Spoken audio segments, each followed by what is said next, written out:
நீலகிரி மாவட்டங்களில் இன்று மிக கனமழைக்கு வாய்ப்பு. நெல்லை, தென்காசி, கன்னியாகுமரி உள்ளிட்ட 6 மாவட்டங்களில் கனமழை பெய்யக்கூடும் என அறிவிப்பு.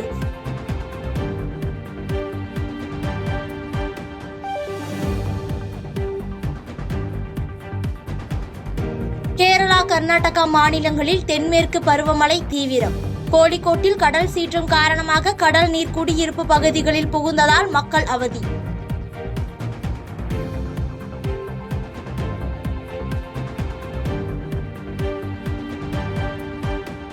தென்மேற்கு பருவமழை தென்னிந்தியாவில் இயல்பை விட அதிகமாக இருக்கும். வட தமிழக மாவட்டங்களில் அதிக கனமழை பொழியும் என்றும் வானிலை ஆய்வு மையம் தகவல்.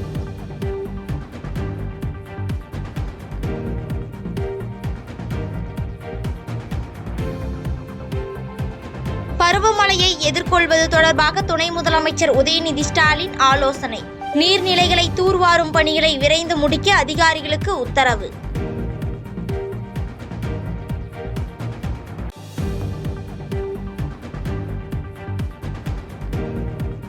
அண்ணா பல்கலைக்கழக மாணவி வன்கொடுமை வழக்கில் ஞானசேகரன் கைது செய்யப்பட்ட வழக்கு இன்று தீர்ப்பு அளிக்கிறது சென்னை மகளிர் நீதிமன்றம்.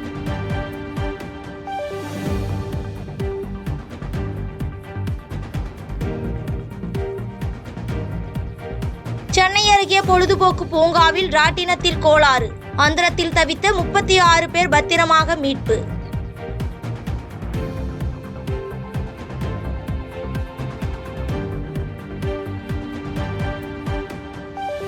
மாநிலங்களவை உறுப்பினர் பதவி தொடர்பான கேள்விக்கு பொறுத்திருந்து பார்ப்போம் என பிரேமலதா பதில். தேர்தல் நிலைப்பாடு குறித்து கடலூரில் நடைபெறும் மாநாட்டில் அறிவிப்பதாக பேட்டி.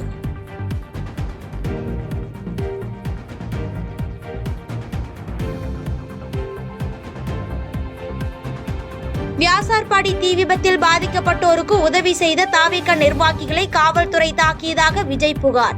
உண்மைக்கு புறம்பான கருத்துக்களை பரப்புவதாக காவல்துறை விளக்கம்.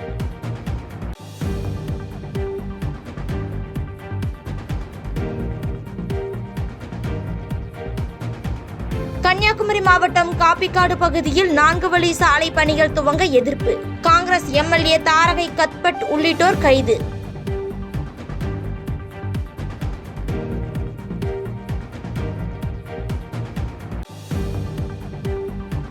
வரும் வெள்ளி, சனி, ஞாயிறு ஆகிய 3 நாட்கள் சென்னை உள்ளிட்ட முக்கிய நகரங்களுக்கு சிறப்பு பேருந்துகள் இயக்கம். கோடை விடுமுறை முடிந்து ஜூன் 2ஆம் தேதி பள்ளிகள் திறக்கப்படும் நிலையில் போக்குவரத்து கழகம் அறிவிப்பு.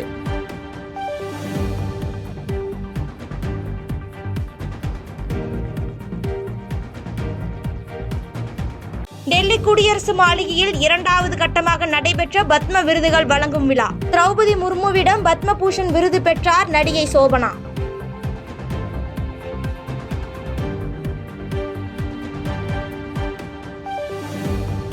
செய்திகளை உடனுக்குடன் தெரிந்து கொள்ள கீழ்கண்ட கேபிள் மற்றும் டிடிஎச் நெட்வொர்க்குகளில் எம்நாடு செய்தி தொலைக்காட்சியை காணுங்கள். பாதகம் செய்பவரை கண்டால் நாம் பயம் கொள்ளலாகாது பாப்பா. மோதி மிதித்து விடு பாப்பா, அவர் முகத்தில் உமிழ்ந்து விடு பாப்பா. அண்மை செய்திகளை உடனுக்குடன் தெரிந்து கொள்ள இணைந்திருங்கள் எம்நாடு தொலைக்காட்சியுடன்.